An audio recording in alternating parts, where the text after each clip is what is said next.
아무튼 오늘은 우리는 존귀하다라는 제목으로 함께 이 말씀을 한번 생각해 보겠습니다. 네, 제가 자주 인용하는 말씀이죠. 우리는 택하신 하나님이 특별히 선택해 주신 사람들이고 왕 같은 존재이고 제사장 같은 존재다. 유대 시대의 당대의 제사장은 특별히 부름받은 택한 사람들이거든요. 그래서 어쩌면 왕도 어떻게 할 수 없는 그런 막강한 정치적으로도 막강한 힘을 가진 사람들이었어요.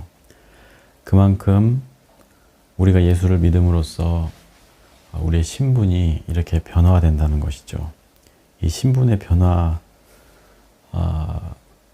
변화인데 우리가 삶에 달라지는 것이 없다고 이렇게 좀 짜증이 날 수도 있을지 모르겠어요.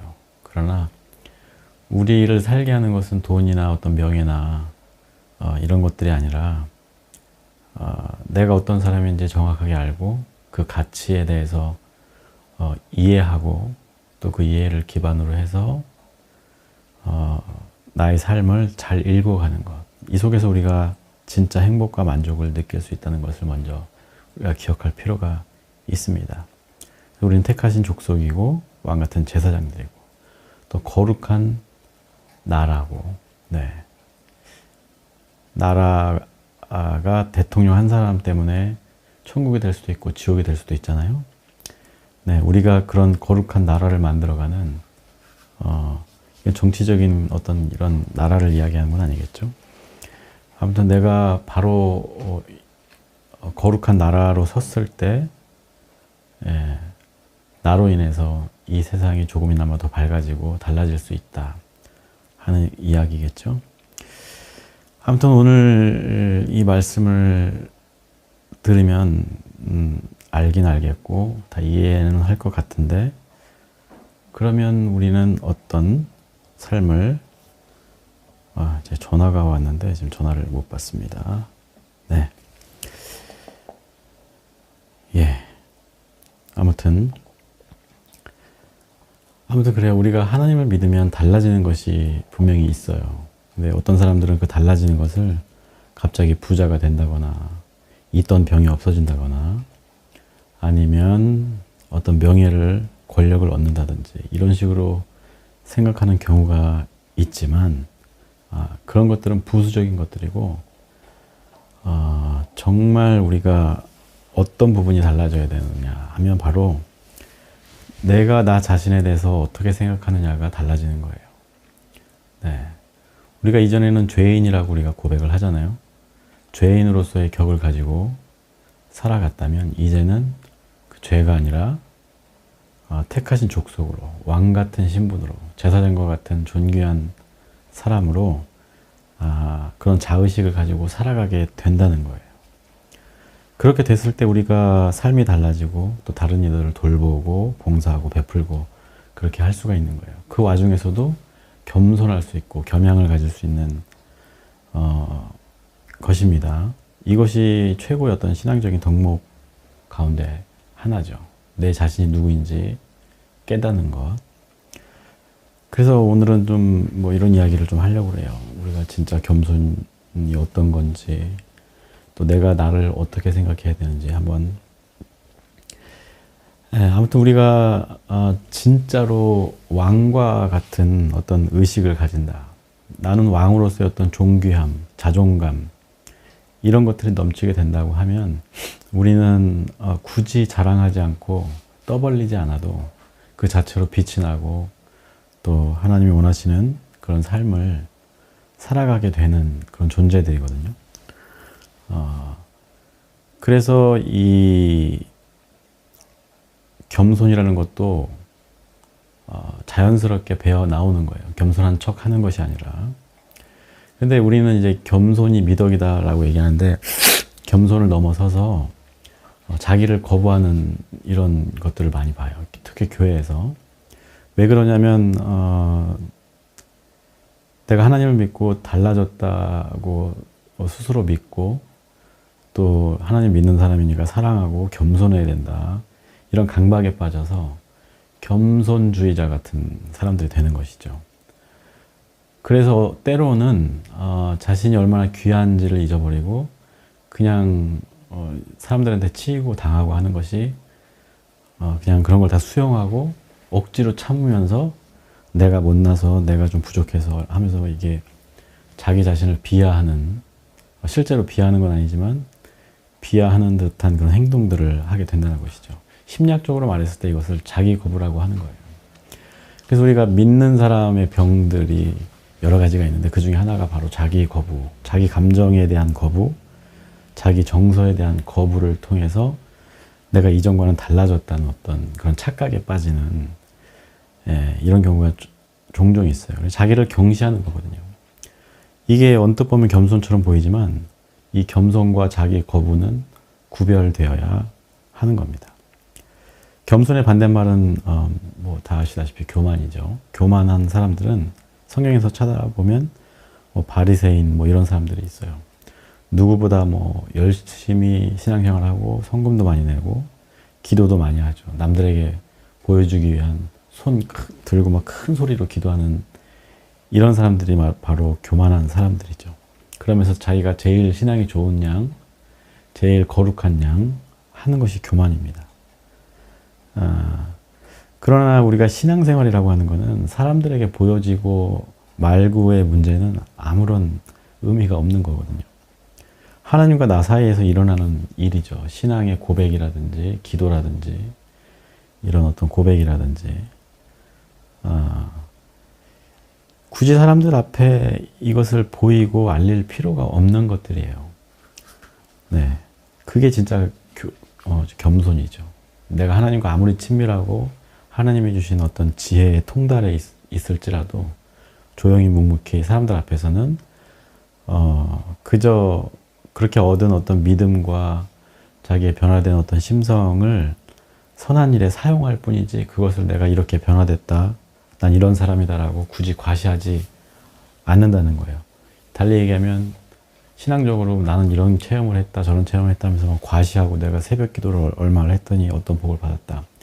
이런 것들은 다 교만이고 자기 과시에 불과하다. 그러니까 이런 사람들의 말에 주목할 필요가 없어요. 우리가 쉽게 이단에 빠지는 이유가 바로 이런 겁니다. 어떤 사람들의 어떤 개인적인 경험을 확대 해석해서 저 사람이 신적인 영역에 들락날락 하는 것처럼 보일 때 그 사람을 신봉하게 돼 있거든요. 그래서 여러분들 그렇게 대단해 보이는, 신앙적으로 대단해 보이는 사람들은 일단 경계하고 멀어져야 합니다. 신천지가 그런 전도를 많이 하죠. 뭐 대여섯 명에서 때로는 수십 명이 한 사람을 멀리서 에워싸고 그 늑대가 사냥하듯이, 하이에나가 사냥하듯이 이렇게 점점 쪼여 들어오면서 우연을 가장한 어떤 신앙적인 어떤 환상을 심어주는 거예요. 그래서 신천지로 데려가는데 그런 일이 있다고 하면 여러분들 뭐 이렇게 엄청난 신앙적인 경험을 한 것 같지만 다 가짜라는 거 알고 계셔야 됩니다. 아무튼 그래요. 굳이 사람들 앞에서 이러쿵저러쿵 내 신앙에 대해서, 내 삶에 대해서, 내 존재에 대해서 뭐 이렇다 저렇다 이야기할 필요가 없는 거거든요. 특히 없는 사람들이 인스타에서 막 해외여행 가서 저기 사진 찍어서 올리고 이러잖아요. 난 그런 아가씨들 사진도 가끔씩 이렇게 지나가다 보이는데 그런 거 보면 참 불쌍하다는 생각이 들어요. 얼마나 내세울 게 없으면 자기 벌거벗은 몸 같은 거 보여주고 반 벌거숭이로, 그리고 막 그런 호화로운 여행 다니는 이런 모습만 보여주는지, 물론 그 중에는 뭐 그렇게 해서 무슨 광고 수익을 얻는지 그거는 잘 모르겠습니다만 아무튼 그거 되게 허망한 것들을 자랑하는 거거든요. 돈 좀 있으면 어떡할 거예요. 돈 있다고 좋은 사람이 아니잖아요. 네, 그렇습니다. 그래서 우리가 뭘 가졌든 어떤 지위에 있든 자랑하지 않고 교만하지 않아야 한다는 겁니다.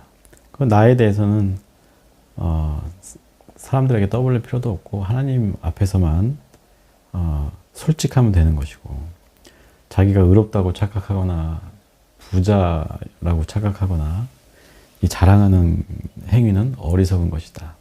네, 하나님만 잘 알면 됐지. 굳이 다른 사람들한테 그걸 알 필요가 없죠. 다 아시다시피 제가 좀 체구가 작아요. 키가 어렸을 때 어머니가 저지 100일 만에 끊겨가지고 잘 먹지를 못했다고 해요.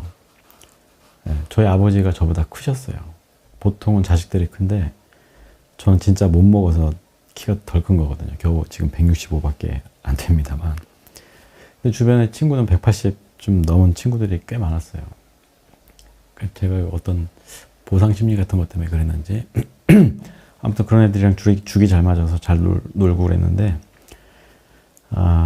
이때 제가 좀 체구가 작다 보니까 고등학교 때 저를 이렇게 괴롭힌 애가 하나 있었어요. 체구는 저보다 조금 작은데 저를 만만하게 보고 깐죽대면서 열받게 하는 거죠. 근데 저는 무시하고 그냥 쥐어받고 싶어도 참고 넘어가곤 했거든요. 근데 하루는 이제 도가 지나쳐가지고 정말 짜증나게 하는 거를 제가 패대기를 치고 그리고 이제 의자를 들어가지고 집어 던지려고 하는데 친구들이 말렸거든요. 네. 그래서 친구들이 이제 얘기해 주는 거예요. 내가 이제 싸움을 전혀 안 한 것도 아니고 좀 큰 애들이랑 다니다 보니까 이런저런 싸움에 좀 말린 적도 여러 번 있었는데 제가 좀 잘 피하고 잘 때렸었거든요. 그래서 이제 패싸움 같은 거 난다 그러면 중고등학교 때 같이 가자고 친구들이 하기도 하고 제가 그때 태권도 3품 네, 지금으로 따지면 3단이죠. 그게 나중에 단으로 바꿔져요. 한 단만 더 따면 이제 사범도 할 수 있는데 아무튼 제가 이제 운동신경이나 그런 것들이나 이 정권 찌르기 같은 거 제대로 찌르면 진짜 아프게 때리거든요. 그걸 잘 알던 친구가 이제 야 제가 너 봐주는 거야 이렇게 얘기하고 나서 그리고 저한테 힘으로 밀린다는 걸 자기가 깨닫고 나서는 그제서야 이제 미안하다고 얘기를 하더라고요. 네, 이 얘기를 제가 왜 했는지 모르겠네요. 아무튼 그래요. 이 깐죽거리는 그 친구를 보면 지가 이제 제가 만만해 보이니까 지 힘을 과시하기 위해서 저를 괴롭힌다고 짓단에는 괴롭힌 건데 제가 거기에 이제 말려들지 않으려고 하다가 이제 그렇게 된 거거든요. 그래서 이게 바로 교만 같은 거예요. 교만이에요, 교만. 자기 힘을 자랑하고 과시하고 그 힘을 가지고 어떻게 과시하겠어요. 결국에는 자기보다 약해 보이는 사람들을 괴롭히는 것으로 자기의 힘을 자랑하잖아요. 돈 자랑은 어떻게 해요? 자기보다 가난하다고 생각되는 사람들을 향해서 나 돈 이만큼 있어. 나 이런 차 샀어. 나 이런 집에 살아. 나 이런 옷 입어. 하고 과시하잖아요. 100원 있으면서 100만 원 있다고 허세를 부리고 제가 아는 카푸어들도 꽤 있어요. 젊은 친구들 중에. 집도 없고 그냥 그러면서 굳이 차는 중형차 이상을 타고 다니고 이쪽 전라도 말로는 이제 째낸다라고 얘기하더라고요. 이게 째내는 친구들, 잘난 척한다는 친구들이 더러 있습니다.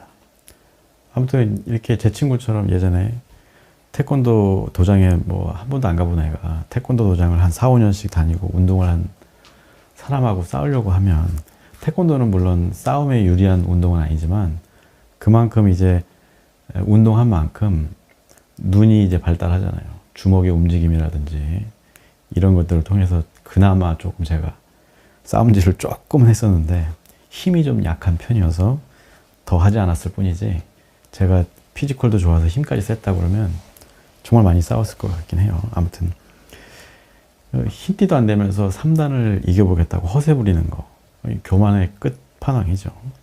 네.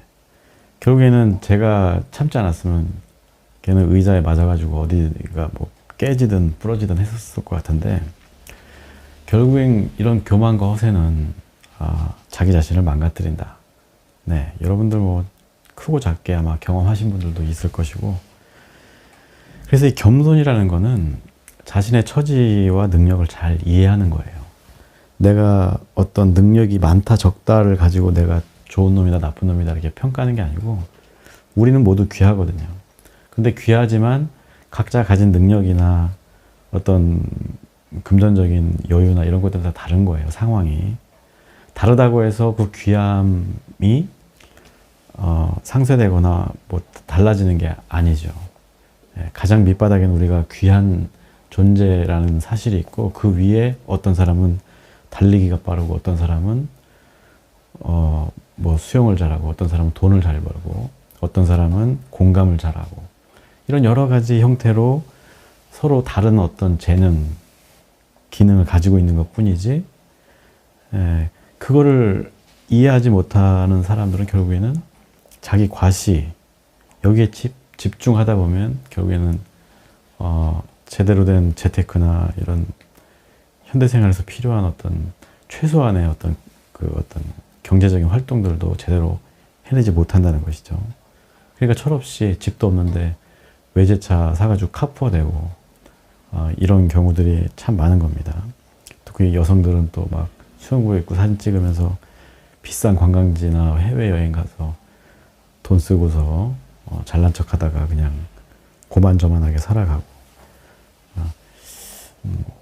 이런 거를 굳이 좀 표현하자면 약간 천박하다는 느낌이 들어요. 아무튼 그래요. 송충이가 솔잎을 먹는다는 얘기는 너는 2주제밖에 한다니까 이 정도로만 살아라라는 뜻이 아니에요. 내가 어떤 사람인지 이해하고 내 능력치가 얼마만큼인지 내가 어떤 쓰임새를 가졌는지에 대해서 이해하고 거기에 맞게 살아가라는 것이죠. 네. 과욕 부리지 말고 과시하지 말고 겸손하면서 교만을 떨쳐내는 거. 자신의 형편에 맞게 처신하고 살아가는 것이 겸손이다 하는 거예요. 가진 사람은 가진 사람으로서의 어떤 해야 할 일들이 있어요. 세금을 많이 내잖아요. 제 친구도 뭐 연봉이 2억인데 뭐 4천만 원인가 이렇게 세금을 낸다고 해요. 저 같은 사람은 오히려 종합소득세 막 환급 받고 막 이러는데 그러니까 그런 사람들은 그런 기능들을 가지고 있는 거예요. 저는 또 어떤 혜택을 보긴 하지만 그렇다고 해서 뭐 제가 못난 사람도 아니고 또 서로 이렇게 더불어 살아가는 것이죠. 그게 겸손이라는 거예요. 자신의 처지를 알고 자기 자리를 잘 지키면서 살아가는 것. 그리고 우리가 존귀하다는 사실을 잊지 않는 것. 그런 점에서 보면 우리 인간들은 대부분 죄인이 아닌가 싶어요. 왜냐하면 자꾸만 과시하고 싶고 더 올라가고 싶고 자신의 처지를 남과 비교하면서 나 자신을 거부하고 나의 가치를 거부하고 또 누군가 자기보다 좀 못났다고 생각하는 사람에 대해서 천박한 행동들 말들을 하고 또 이런 것들 있죠. 또 자기보다 잘났다고 생각하는 사람들 앞에서는 자격지심이나 어떤 이런 것들을 가지는 거. 그런 게 어떻게 보면 가장 큰 죄라고 할 수가 있는 거예요. 누구를 꼭 사기를 치거나 때리거나 뭐 이런 것만이 죄가 아니라 결국엔 내가 어떤 마음을 가지고 살아가느냐, 내가 나에 대해서 타인에 대해서 어떤 마음을 가지고 살아가느냐가 그 사람의 죄성을 나타내는 중요한 지표라고 말씀드릴 수 있습니다. 우리가 예수님의 사역들, 말씀들 그리고 죽으심과 부활하심을 우리가 기억하고 있죠. 우리가 부활절에 주일에도 이야기했지만 그 부활을 통해서 우리는 그 부활을 믿음으로 인해서 완전히 새로운 존재가 된 거예요. 왕과 같은 처지로 바뀐 겁니다. 이제는 서로 사랑하고 존중하면서 살아야 하는 존재로 변화된 것이죠.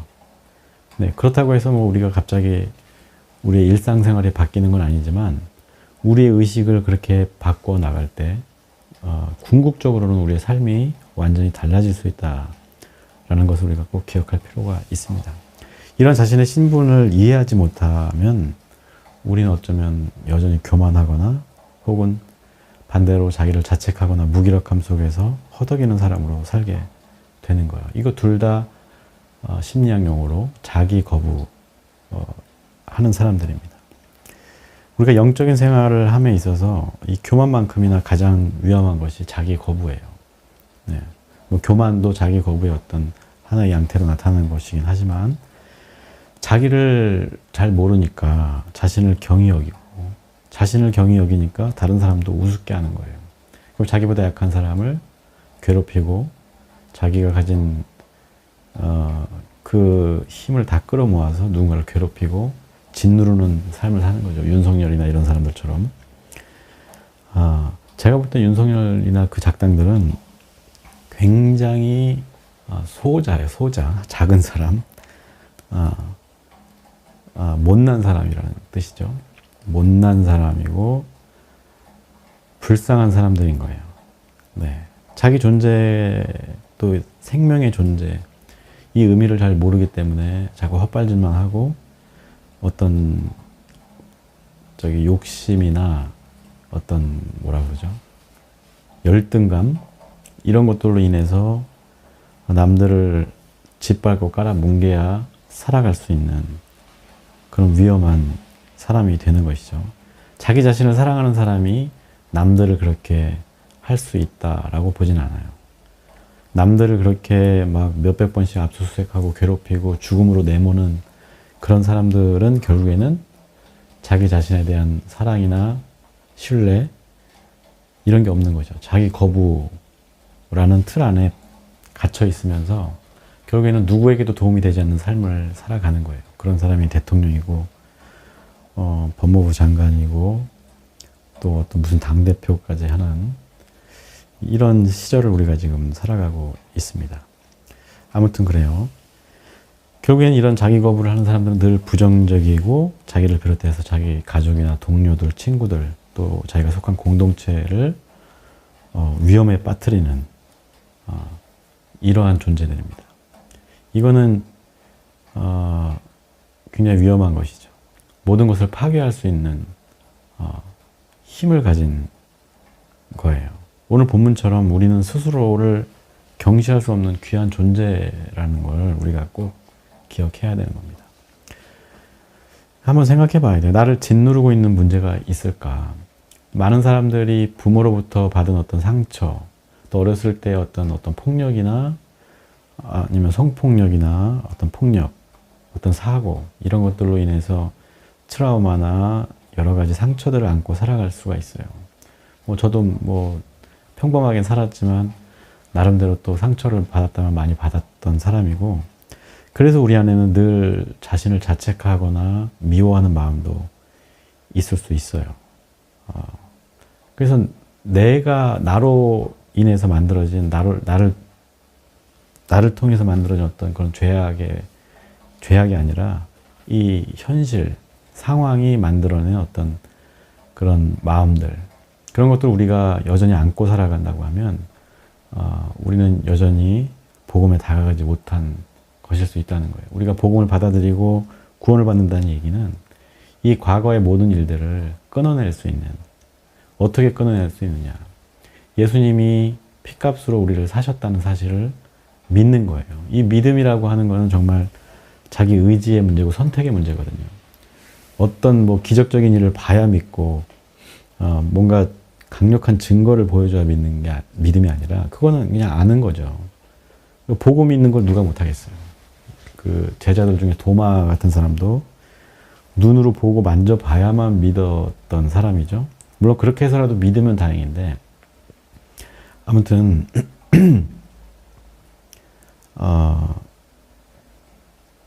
제가 갑자기 다른 얘기를 하다가, 아무튼 그렇게 믿음이 있다고 하면 우리는 우리 스스로의 문제, 내가 여태까지 가졌던, 내가 고민했던, 나를 괴롭혔던 문제들을 객관화해서 볼 수가 있게 되는 거예요. 왜냐하면 그 지난 과거의 나는 이제 과거의 나일 뿐이고, 복음으로 구원받은 우리는 새로운 생명이 되는 것이잖아요. 새롭게 왕같은 제사장으로 존귀한 자로 거듭난 거잖아요. 이 거듭난 존재로서 과거의 나를 객관화해서 볼 수 있게 되는 것이고, 그럴 때 우리가 비로소 그 과거에 얽히설키 되어 있는 그런 아픔들, 안 좋은 기억들, 자괴감이라든지 낮은 자존감이라든지 이런 문제들을 극복해 나갈 수 있는 거거든요. 그래서 과거를 그렇게 정리할 수 있을 때 비로소 우리가 진짜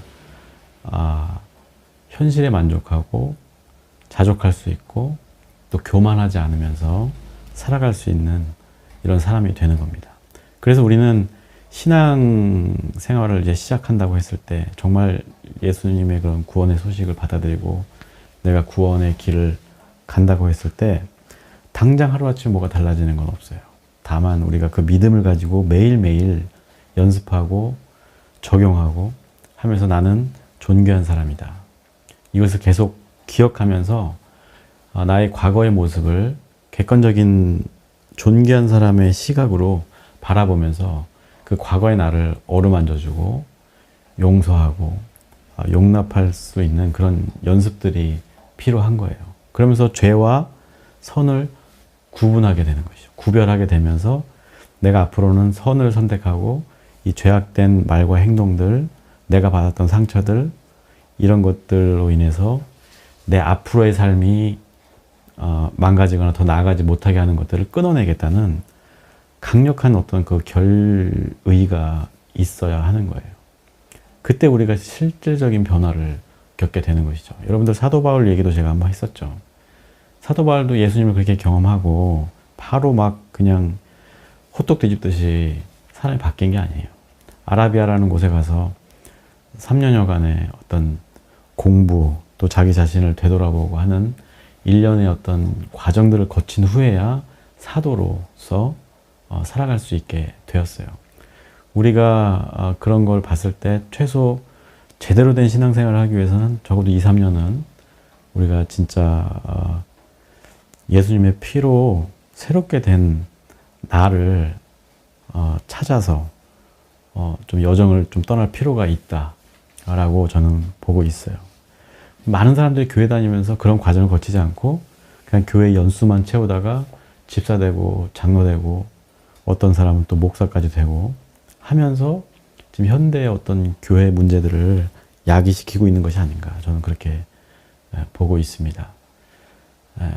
그래서 우리는 완전히 새로운 존재고 존귀한 존재로 탈바꿈된 사람들인데 과거에 묶여있고 자기 거부를 여전히 끊어내지 못하고 있는 이런 사람들이 목사고 장로고 집사고 또 교회 교사고 이렇다고 하면 한국의 교회는 미래가 없는 것이죠. 그래서 여러분들은 얼마나 세상에서 이 가장 귀한 존재인지 이것을 매일매일 묵상해야 되는 거예요. 뭐 학생들이라고 하면 성적 때문에 그런 사람도 있고 외모, 또 저같이 큰 사람들은 이제 돈이 얼마나 있느냐 없느냐, 어떤 명예나 내가 어느 자리까지 올라갔느냐 못 올라갔느냐 가지고 서로 비교하고 비교 우위를 차지하려고 막 애를 쓰잖아요. 거기서 스트레스도 받고 우월감도 느끼고 그런 것들은 굉장히 어떻게 보면 되게 우스운 일들이라는 것이죠. 그거 알아요? 그 목사님들도 누가 먼저 목사가 되느냐에 따라서 격이 다르더라고요. 제 와이프 교회만 봐도 먼저 목사 된 사람이 말하자면 윗자리를 가는 거예요. 얼마나 우습습니까 그런 거. 네. 그러면 안 돼요. 아무 의미 없는 거예요. 누가 먼저 목사가 됐느냐 안 됐느냐가 아니라 그냥 그 일에 적합한 사람이면 그 사람에게 그 일을 주면 되는 것이지 그게 무슨 의미가 있어요. 우리가 실수할 수 있고 잘못할 수 있고 죄 지을 수 있어요. 그러나 돌이키고 또 내 자신의 존재를 새롭게 또 리마인드 하면서 살아갈 때, 이 자기 거부를 거부할 때 우리는 비로소 존귀한 자로 살아갈 수 있고, 그 존귀한 사람이라고 한다면 자기가 가진 능력치 안에서 어떤 일이든 할 수 있는 거예요. 내가 먼저 뭐가 되고 먼저 이만큼 벌어놓고 뭐 이만큼 잘생기고 크고 이런 게 문제가 아니라는 것이죠. 그런 착각을 버리는 것이 신앙생활의 시작일 수 있습니다. 아무튼 스스로 성적이든 어떤 물질적인 것이든 지식이든 외모든 이런 걸로 스스로 우열을 가리고 세상의 풍조에 동조하거나 하는지 이게 반성해 봐야 하는 거예요. 이게 어떻게 보면 자기 학대면서 교만한 거예요. 그리고 이런 사회의 구조 속에서 끊임없이 시달려온 나 자신을 또 그런 누군가를 시달리게 한 나 자신을 너그럽게 바라보고 용서하고 또 우리 동료들이나 가족들이나 친구들을 너그럽게 안아주는 우리가 되었으면 좋겠어요. 정말 우리가 꼭 기억해야 돼. 우리 처지는 이제 하나님의 아들이고 하나님의 딸이라는 사실을 우리가 가슴 깊이 새길 필요가 있습니다. 그래서 이제 겸손하게, 겸손은 미덕이죠. 네, 이 겸손은 스스로가 어떤 존재인지 알 때 겸손을 떨 수가 있는 거예요. 자기가 누군지도 모르고 자기의 능력의 한계치도 모르고 내가 어떤 존재인지 모르는 사람들은 자기 과시하기 바쁘지 겸손한 척만 할 수 있는 것이지 진짜 겸손을 할 수가 없어요. 허세 부리고 교만하게 됩니다. 물론 이제 자기 자신의 어떤 한계를 뭐 잘 아는 것도 중요하죠. 근데 하나님의 도우심으로 거룩한 일들에 쓰임받을 수 있는 그런 도구라는 사실도 우리가 꼭 기억해야 돼요. 그래서 너무 자기를 자책하지도 말고 또 그렇다고 해서 허세를 부리거나 교만을 부려서도 안 되고 이것들은 우리가 이렇게 해야지 저렇게 해야지 한다고 해서 되는 게 아니라 또 여러 번 말씀드리고 반복적으로 말씀드립니다만 내가 하나님 안에서 어떤 존재인지를 깨달을 때 우리는 제가 이렇게 말하지 않아도 내가 어떻게 처신해야 될지 알게 되고 자연스럽게 겸손해지고 자연스럽게 필요한 일에는 내가 나서서 적극적인 삶을 살 수 있다. 그때 우리가 나 자신은 물론이거니와 우리 가족도 살리고 친구도 살리고 이 사회도 살리는 사람이 되는 겁니다. 제가 오늘 짧게 하려고 그랬는데 이렇게 말이 많아져서 죄송합니다. 아이고 우리 용석군 오신 걸 잘 못 봤네요. 반갑습니다. 아무튼 그래요. 이제 오늘 본문 잠깐 좀 살피고 가겠습니다. 오늘 본문에 너희를 어두운 데서 불러낸다 이런 표현이 있어요.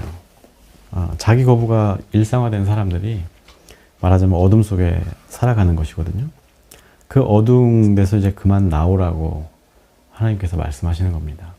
예수님을 통해서 우리 인류에게 이렇게 말씀하신 거예요.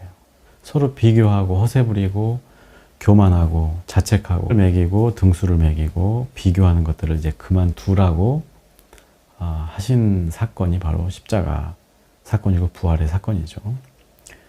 우리가 경험하지 못했던 이제 그런 기이한 빛을 보기 위해서는 이것부터 먼저 해야 되는 거예요. 어두운 데서 나와야 되는 거예요. 그 빛으로 나아갈 때 오늘 말씀처럼 아주 기이한 빛을 보게 된다는 겁니다. 단순히 어떤 빛일 수도 있겠지만 우리 눈에 보이는 건 뭐죠? 제가 이게 카메라를 바라보듯이 이 원고 같은 걸 바라보듯이 할 때 결국엔 어떤 빛이 여기에 닿아서 반사된 빛을 우리가 보는 거잖아요. 그 반사된 빛을 통해서 그 물체의 형체를 알 수가 있는데 아무튼 우리가 이제껏 과거의 어떤 시선을 가지고 살아갔을 때 보지 못했던 것들을 이제 보게 된다는 것이죠. 알고 보면 그래요. 저는 이제 들풀에도 참 아름다움을 느끼거든요.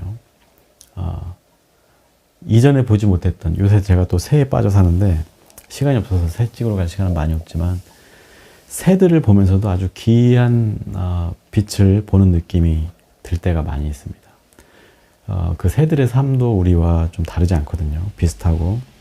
아무튼 그런 조금만 눈을 돌리면 우리가 이때껏 보지 못했던 것들을 보게 되고 알지 못했던 사실들을 알게 된다는 거거든요.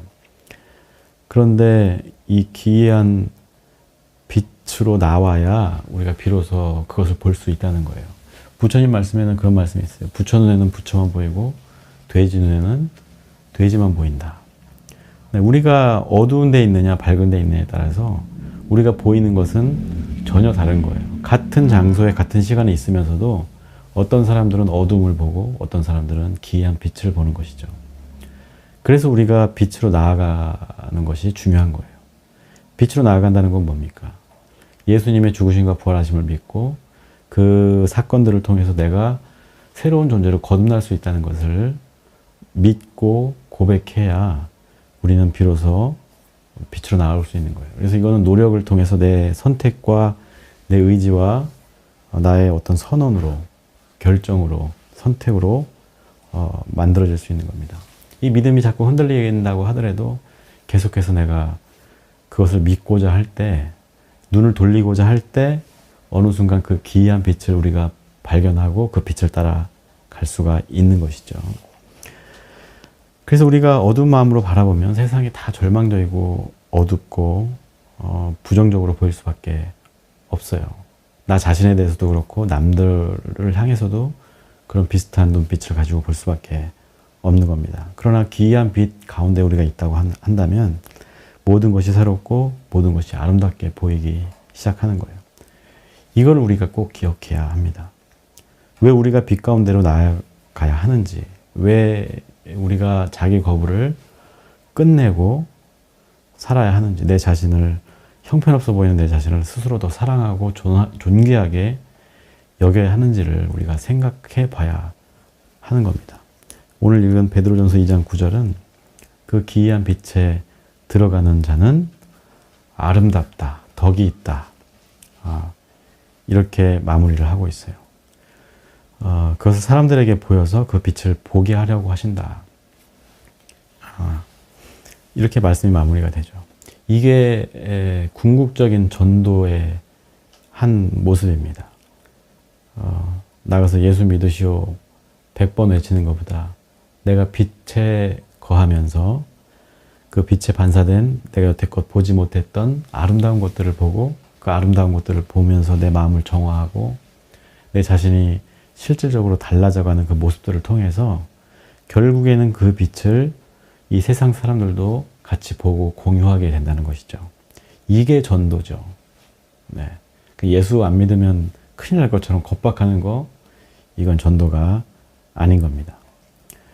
그래서 내가 잘 되는 거, 내가 행복하게 살아가는 것, 자신이 얼마나 귀한 존재인지 깨닫는 것이, 그것을 사람들에게 보이는 것이 전도다.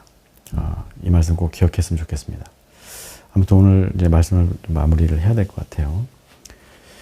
오늘 이 본 말씀은 많이 들어봐서 알고 교회에서도 많이 이야기하고 내가 뭐 이렇게 달라지는 건 알겠는데 왜 와닿지 않느냐 이런 생각이 드실 수도 있어요. 어쩌라는 것이냐. 그래서 생각해 보면, 정리해 보자면, 오늘 제가 이런저런 복잡한 이야기를 많이 했지만 이거 다 있더라도 그냥 이것만 오늘 기억하고 한 가지씩만 실천하면 좋을 것 같아요. 오늘부터 이제 뭐 세수할 때 거울을 볼 때마다 거울에 비친 자신에게 너는 참 귀하고 복되다. 너는 참 좋은 사람이다. 너는 하나님의 사람이다. 이렇게 이야기를 한번 해봤으면 좋겠어요. 저도 가장 힘들고 어려울 때 그랬던 기억이 있어요. 20대 때, 20대 초반쯤에 왜 그랬는지 모르겠는데 이제 사춘기가 그때까지 이어져서 그랬는지 모르겠지만 아무튼 제가 자신이 없고 막 힘들 때마다 거울 보고 너는 좀 괜찮은 사람이다. 좋은 사람이다. 하면서 나의 장점들도 많이 보려고 하고 내가 가진 어떤 가능성이나 잠재력들을 보려고 애를 많이 썼거든요. 처음에는 이게 웃긴 것 같지만 계속 하다 보면 익숙해지고 스스로 이렇게 다짐하면서 자신감도 생기더라고요. 근데 여러 가지 방법이 있겠지만 제가 이제 간단하게 여러분들이 실천할 수 있는 방법을 이렇게 알려드립니다. 그래서 이게 좀 익숙해지고 나면 이제 화가 날 때나 짜증 날 때 또 무언가 과거에 내가 여기서 이렇게 막 끌어오를 때 있잖아요. 그럴 때마다 한 템포 쉬면서 나는 참 귀한 사람이지. 난 존귀한 사람이지. 이렇게 한마디씩 스스로 되뇌이는 것만으로도 우리가 이제 더 이상 어두운 데만 있는 것이 아니라 자꾸 빛으로 나아갈 수 있는 그런 여건을 스스로 만들어 가는 것이다. 이렇게 생각하면 좋을 것 같아요. 이렇게 열심히 실천했는데 1년이 지나도 뭐 그대로다 하면 제가 보상을 또 해드려야겠죠? 네, 아무튼 이 말씀은 꼭 기억했으면 좋겠어요. 저와 여러분은 모두 귀한 사람들이에요. 세상 그 무엇과도 바꿀 수 없는 귀한 존재이고 여러분들이 어떠한 처지에 있든 어떤 형편에 있든 어려움 속에 있든 환난 속에 있든 귀하다는 사실에는 변함이 없는 거예요. 그러니까 여러분 자신을 놓지 말고 여러분 자신을 이렇게 경히 여기지 않았으면 좋겠어요.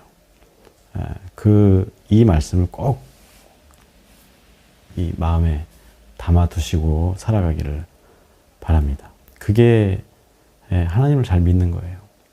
열심히 여기 참석하고 막 기도하고 막 출석하고 이런 게 전부가 아니고 정말 내가 어떤 존재인지를 하나님이 나를 어떻게 창조하셨는지를 이해하는 것. 나는 누구인가라고 했을 때 답할 수 있는 그 답이 내 안에 있는 것, 그것이 가장 복된 것이고 저와 여러분들을 살게 하는 원천적인 그 원천이다. 이렇게 말씀드리면서 말씀 마무리 짓도록 하겠습니다. 여러분들 모두 귀하다는 거 꼭 기억해 주세요. 잊지 마시고.